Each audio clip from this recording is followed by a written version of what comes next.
我哋今日嚟講下隨地吐痰。我哋喺條街度咧，周不時會聽到夸吐咁嘅聲啊！呢啲行為咧，唔單止出邊啲人鄙視啊，連自己有咧都鄙視嘅。網上面啲討伐聲音咧，仲勁過當年北伐㗎。我素質咧真係點咁樣啊！咁我哋咧今日用歷史、地理、環境學、生物學全方位咧咁嚟探討一下，點解隨地吐痰呢樣嘢喺中國特別多啊？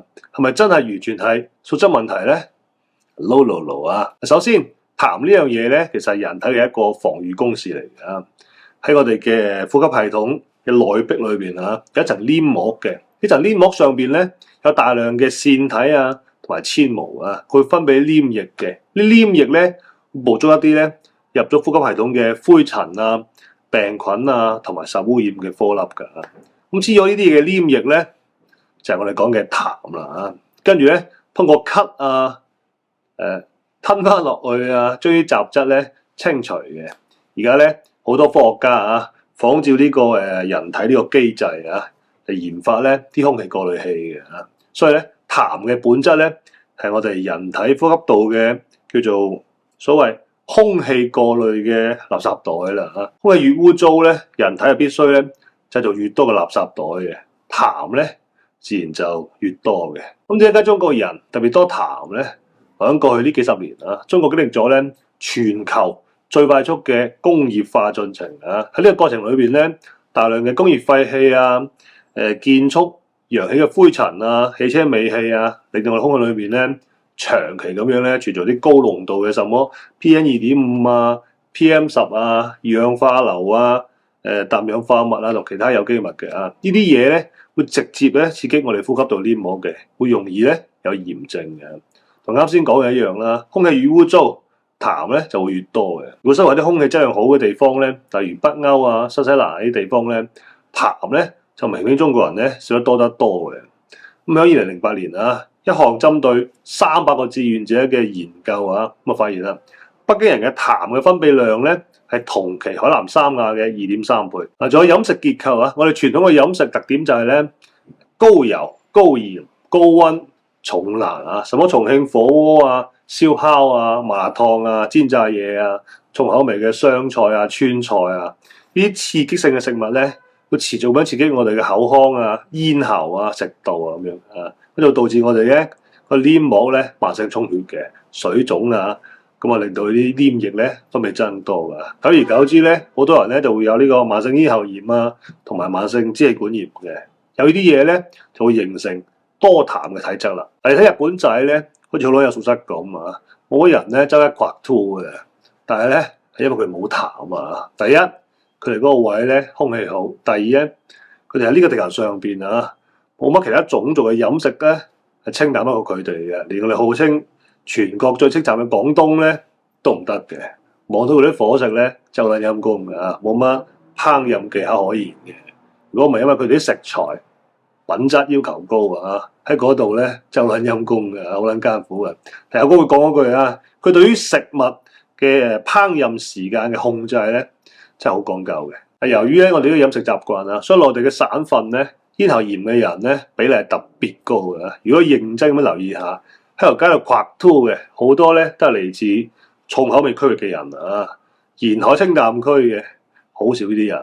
仲有呢樣啊，仲有隊煙啊！中國咧係世界第一嘅煙草消費國啊！我哋條友咧都覺得咧對一支咧就為國防做咗貢獻咁樣啊，於是咧搏命隊嘅。而煙咧有焦油、有氧化碳、有甲醛嘅，呢啲嘢咧會麻痹我哋呼吸道嘅嗰啲纖毛啊，害人體嘅自清潔系統嘅啊，誘發咧慢性炎症嘅。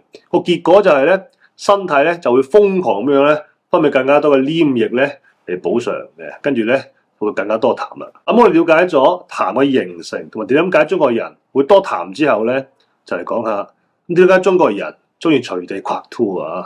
嗱，呢個咧同地理啊、歷史啊有關係嘅，因為中國咧係呢個農耕文明啊，長期咧都係農業社會嚟嘅。咁你耕緊田，痰上頸，周圍天大地大，人都冇隻，自然就夸吐噶啦嚇，又唔影響到人哋啲痰咧。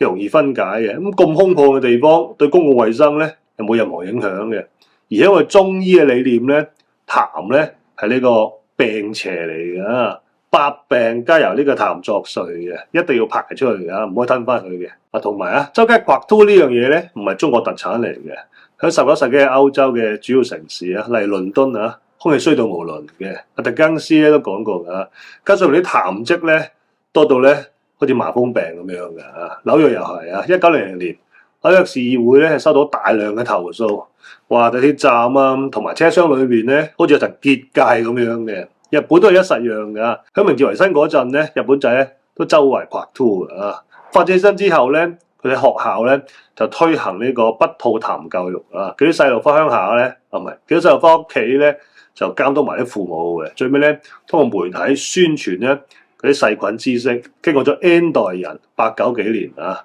而家呢個行為咧先基本上消失咗嘅。喺歷史講明咧，隨地刮禿咧並唔係呢個中國專利嚟嘅，而係社會發展咧特定階段嘅產物嚟嘅。當環境啊、知識啊同埋制度條件具備嗰陣咧，我哋啲行為咧係可以改變嘅，但需要時間啊，比較長嘅時間。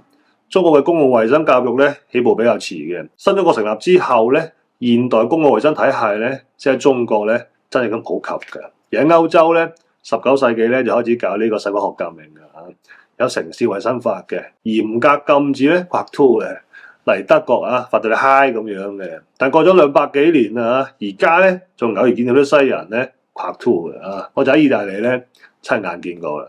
刮禿呢個行為習慣咧改變啊，本來要2、3代啊、3、4代人咧先轉變到嘅。而中國咧因為城市化咧速度太快啦，發展得太快啦，40年咧頂鬼佬2、300年嘅，呢就造成咗咧農耕時代嘅行為咧。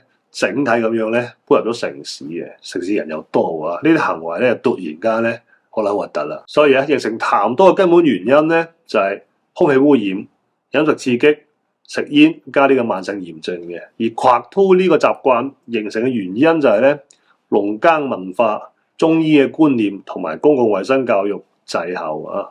最主要咧係罰得唔夠狠啊。同素質有關，但關係咧唔大嘅。你學下生日波咁樣啊，都係一堆壞人嘅。個底啊同劣根性咧，其實都係一實樣嘅。但一槍罰你5K，所以一代人咧就搣甩咗呢個壞習慣啦。未來喺中國咧，呢個咁嘅行為咧係一定會消失嘅。隨住空氣嘅質量啊，而家越嚟越好啊，啲網民咧又話你又孭你哋啲錢，人攞嚟炸山炸海，唔係炸人嘅，戒煙啦咁樣啊。再加上咧，公共衛生教育咧而家已經相當普及啦。下一代啊就唔會咁樣噶啦，即係我女呢代人咧，我就未見過咧有啲咩唔文明嘅嘢嘅啊。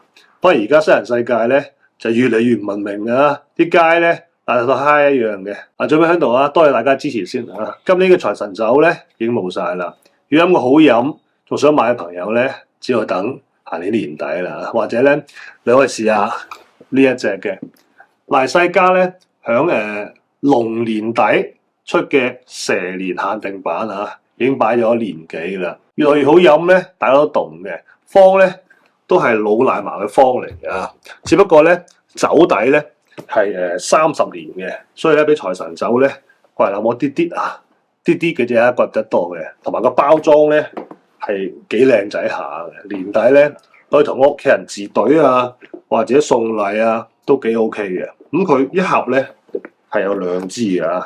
咁有張 shirt 嘅，同埋有2個杯啊咩啊，都好靚㗎。真材實料好飲咧就梗㗎啦。我認為呢啲咧唔係賣點嚟嘅。佢夠膽死咧，去京東咧賣1800蚊2支啊！而家佢倉庫度咧就有200幾箱，我哋咧就買斷咗佢嘅。